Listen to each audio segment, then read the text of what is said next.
Justice याया अफरीदी नए chief justice Pakistan के 26 अक्टूबर को वो अपने हलफ का जो अपने ओहदे का हलफ उठा लेंगे।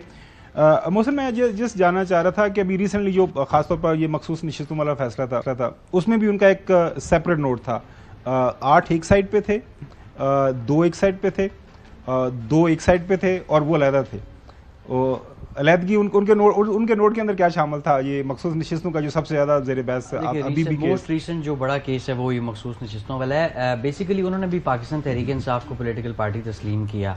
उन्होंने ये भी कहा कि पाकिस्तान तहरीक इंसाफ को जो मखसूस नशिस्तें हैं वो मिलनी चाहिए, लेकिन उनका बाकी जो 8 जजेस हैं उनसे कैसे मुख्तलिफ था। वो ये कह रहे थे कि जिन लोगों ने पार्टी से वाबस्तगी का, यानी जो 39 लोग हैं जिन्होंने दी है, उनको तो मिलनी चाहिए सीटें, लेकिन जो लोग किसी और पार्टी का दे चुके हैं रिमेनिंग 41 उनको जो है वो नहीं दी जा सकती। तो इस तरीके से वो मुख्तलिफ, वो यानी पार्शली वो कह रहे थे कि दें, लेकिन जो 41 मेंबर्स हैं जो सुन्नी इत्तेहाद काउंसिल या किसी और जमात के सर्टिफिकेट्स दे चुके हैं उन्हें ये सीटें नहीं मिलना चाहिए। इसी तरह ये मुख्तलिफ है। फिर जब he was the only one who took this line. जी बिल्कुल, उनका लहद 8 एक तरफ थे, 2 एक तरफ थे, 2 एक और तरफ, एक तरफ, ये एक तरफ, बिल्कुल ऐसे ही है। और काजी साहब फिर 2 के साथ थे, वो जो जस्टिस नईम अख्तर अफगान और जस्टिस काजी अमीनुद्दीन, जस्टिस काजी साहब और वो जो जस्टिस मंदोखेल साहब के साथ थे, और बाकी जिन्होंने 2 yes 2 2 8 and 1 2 2 8 and 1 he was only one who has his own line. इन्होंने बिल्कुल। अच्छा, फिर जब जस्टिस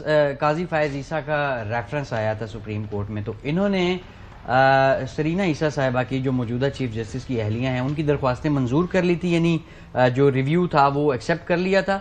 लेकिन जो चीफ जस्टिस काजी फायज ईसा, जो उस वक्त के जस्टिस काजी फायज ईसा हैं, उनकी दरख्वास्तें जो हैं वो खारिज कर दी थी कि एक जज को जो है वो सुप्रीम कोर्ट में इस तरह दरख्वास्त गुजार नहीं होना चाहिए। तो वहाँ पर भी उनकी एक अलग लाइन थी। अच्छा, इसके साथ साथ कुछ और भी मशहूर केसेस हैं। एक तो मिलिट्री ट्रायल जो सिविलियंस का था, उन्हें उसमें उन्होंने कलदम करार दिया। 5 मेंबर बेंच में वो थे जिसमें जस्टिस इजाजुल हसन उसको हेड कर रहे थे, आयशा मलिक साहिबा थी, जस्टिस शाहिद वहीद साहब थे। ये भी उसमें भी थोड़ा सा इनका वहाँ पे मुख्तलिफ था। 2 के इन्होंने कहा कि ये नहीं हो सकता ट्रायल, लेकिन बाकी 4 जजेस से ये थोड़ा सा वहाँ पर भी मुख्तलिफ थे।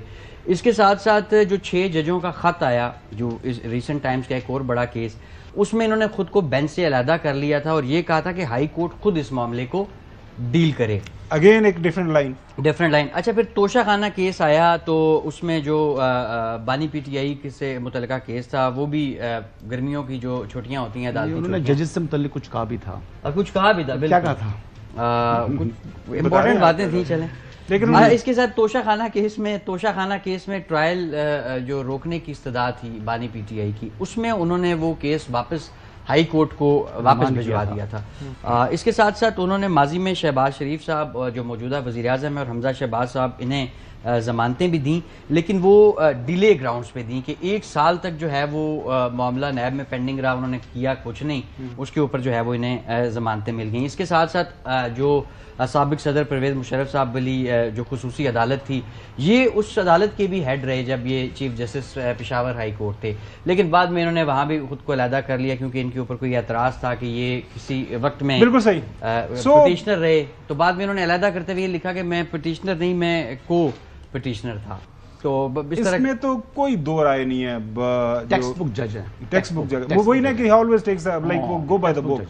वो जो ये नहीं है ना कि कोई क्या कहेगा कि जो है एक पॉपुलर फैसला क्या होगा या कोई पॉलिटिकल पार्टी बड़े क्या सोच रही है, क्या कह रही है, अनप्रेडिक्टेबल है। और जैसे चीफ जस्टिस काजी फायज साहब को आप प्रेडिक्ट नहीं कर सकते, इसी तरह आप जस्टिस याया अफरीदी को प्रेडिक्ट नहीं कर सकते। सॉरी, ये पहले क्या बोला जी? चीफ जस्टिस काजी फायज ईसा को आप प्रेडिक्ट नहीं कर सकते, इसी तरह आप जो नॉमिनेट चीफ जस्टिस हैं याया अफरीदी को प्रेडिक्ट नहीं कर सकते। वो सहूलतकारी ये फराम नहीं करते दोनों। तो जो सहूलतकारी की आदी है ना, उनको बड़ी तकलीफ होनी है अब जस्टिस याया अफरीदी से। बिल्कुल, इसमें तो कोई दो राय है ही कोई नहीं। सहूलतकारी के जो आदी हैं उनको बड़ी तकलीफ होनी है। अभी तो जाहिर बात है कॉन्स्टिट्यूशनल या पोलिटिकल केसेस तो नहीं होने, लेकिन जो भी सहूलतकारी उनको मिलती रही है माजी में, वो सहूलतकारी का दरवाजा बंद हो चुका है।